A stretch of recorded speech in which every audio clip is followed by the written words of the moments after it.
This is the San Francisco of 1965, where 20 years ago a group of nations gathered to form a world body that they hoped would outlaw war and bring brotherhood to all men. While the United Nations has fallen short of its ambitious goal, there are many reasons to mark its 20th birthday. 20 years that have seen the UN halt some conflicts and head off others. Today, 113 nations, strife-torn Dominica is missing, meet at the Opera House where the Charter was signed to mark a birthday and express hope for the future. On every hand, there is evidence of many of the United Nations' accomplishments.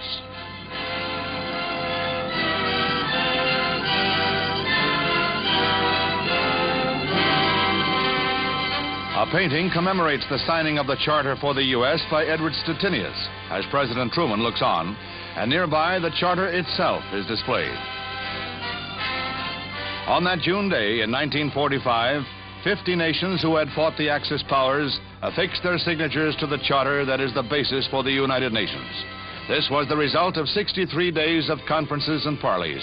And in those days of optimism, there were few who did not think that this was the basis for a peaceful future among nations.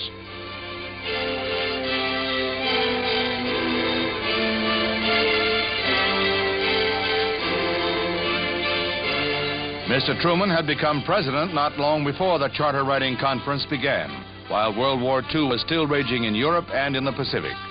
On this historic June day, he warned that we would betray all those who died on the battlefields if the world failed to use the newly created machinery for peace. That the United Nations has had both successes and failures is now a matter of history. On that same platform, 20 years later, another president of the United States stands to plead the cause of the United Nations still further. President Johnson addresses a body that has been torn by dissension, that is facing a continuing financial crisis, but which still remains man's one great hope in world affairs. The president appealed to the UN to renew its efforts to bring about peace in Southeast Asia, and he called upon all men to stop preaching hatred. He went on to say that younger generations must stop believing that the gun or the bomb can solve all problems, adding that we must succeed where past generations have failed. And I do know this.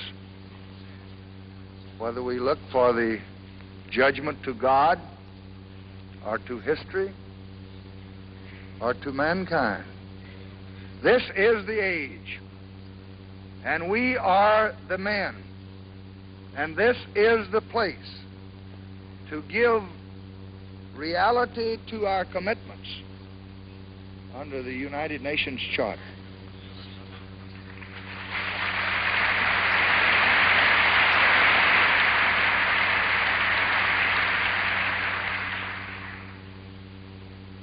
For what was for other generations just a hope, it is for this generation a simple necessity.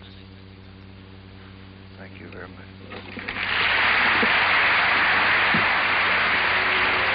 The applause Mr. Johnson's talk receives is but an echo of the hope. Necessity.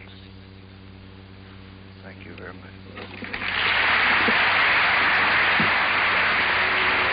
The applause Mr. Johnson's talk receives is but an echo of the hope men have that the United Nations will weather the crises ahead, as it has been able to do in the past. There is no way of truly knowing what bloody conflicts have been averted, been rationalized at UN conference tables. After Secretary General Thant presented Mr. Johnson with a medal commemorating the occasion, the two men held an hour-long talk on methods of finding a peaceful solution to the South Vietnam War. In the UN, men of goodwill find hope. Without it, the world's future could be a question mark.